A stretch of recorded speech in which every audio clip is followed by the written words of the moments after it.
दो किनारे की मशहूर जोड़ी मोमिना और जुनैद खान फिर से जियो टीवी पर इकट्ठे एक ड्रामे पे नजर आने वाले हैं। ड्रामे की स्टोरी ये है कि ज़ावियार बख्त जो कि एक सब इंस्पेक्टर पुलिस ऑफिसर है, उसे अपने बाप के इलाज के लिए 5 करोड़ रुपए की ज़रूरत होती है। तो वो 5 करोड़ रुपए उससे एक अमीर बाप की बिगड़ी हुई बेटी को प्रोटेक्ट करना होता है।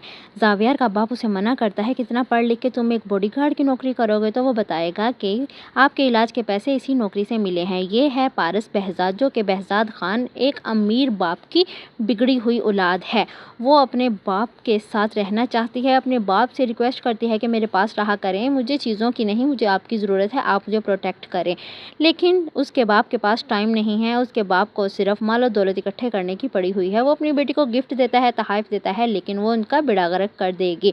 दूसरी तरफ ज़ावियार बख्त जो कि एक सब इंस्पेक्टर पुलिस ऑफिसर है, अपनी ड्यूटी को फ़र्ज़ समझ के करता है और अपने फ़र्ज़ में कभी कोताही नहीं करता।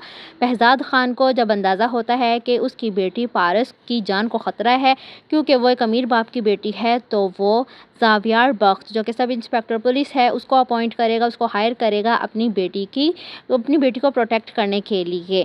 लेकिन इस सब से पारस को मसला होता है। वो कहती है कि मेरी अपनी पर्सनल लाइफ है जो कि सारी की सारी डिस्टर्ब हो जाएगी, मैं बॉडीगार्ड को हर जगह नहीं रख सकती। जहाँ पे पारस जाती है बॉडीगार्ड उसके साथ साथ होता है, वो उससे बहुत इरिटेट होती है। उसका बस यही इरादा होता है कि ये कहीं पे चला जाए, यहाँ से उसे तंग करने की हर मुमकिन कोशिश करती है कि वो खुद ही छोड़ के भाग जाए। कभी उससे अपने बैग उठवाती है, कभी उसे सबके सामने जलील करती है। बस वो चाहती है कि ये मेरी ज़िंदगी से चला जाए क्योंकि मैं अपनी ज़िंदगी अकेले गुजारना चाहती हूँ। लेकिन उसके बाप का सख्त ऑर्डर है, इसीलिए ज़ावियार भी कहता है कि मेरी ड्यूटी है आपको प्रोटेक्ट करना। इसीलिए वो उसे तंग करती है, कभी उसे बगैर बताए बाहर घर से भाग जाएगी, कभी अपने दोस्तों के साथ मूवी देखने चली जाएगी, कभी ऐसी जगह पे जाएगी जहाँ पे ज़ावियार का जाना मुश्किल होता है। वो हर मुमकिन कोशिश करती है कि ज़ावियार को तंग करे, लेकिन ज़ावियार जब नहीं मानता तो वो उससे अपने बैग उठवाती है। अपने बैग उठवाने के साथ साथ अपने जूते तक साफ़ करवाती है कि वो उसका बॉडीगार्ड है, उसके सारे काम करे। लेकिन वो इसे अपना फ़र्ज़ समझ के सारी ड्यूटीज़ करता है।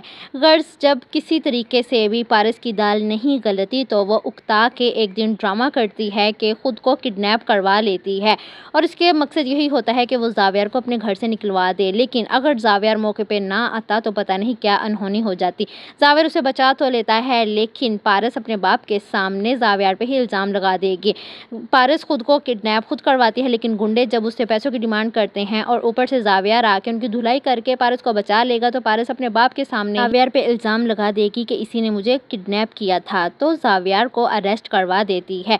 लेकिन वो शुक्रगुजार भी होती है कि अगर ज़ावियार बख्श उस दिन वहाँ टाइम पे ना आता तो पता नहीं क्या हो जाना था, और इसके लिए वो बाकायदा ज़ावियार से सॉरी भी करेगी कि मैंने तुमसे झूठ बोला है, और उसका शुक्रिया अदा करती है। ज़ावियार जब उसे उसकी हाथ की चोट के बारे में पूछता है, चोट कैसी है, तो वो कहेगी कि चोट अब पहले से ठीक है, अगर उस दिन तुम ना आते तो पता नहीं क्या हो जाता। तो ज़ावियार कहेगा कि अगर उस दिन मैं टाइम पे ना आता तो मैं पूरी दुनिया को आग लगा देता। ये सुन के तो पारस खामोश हो जाती है और यहीं से दोनों की हल्की फुल्की मीठी मीठी मोहब्बत का आगाज़ होगा। बॉडीगार्ड की नौकरी से लेके पारस के इश्क में मुब्तला होने की कहानी बहुत ही ज़्यादा इंटरेस्टिंग होने वाली है, जिसमें मोमिना इकबाल और जुनैद खान दोनों इकट्ठे नज़र आएंगे। दो किनारे के बाद अब वो मुहाफिज ड्रामे में इकट्ठे नज़र आने वाले हैं। दोनों की स्टोरी बहुत ही खूब चलेगी।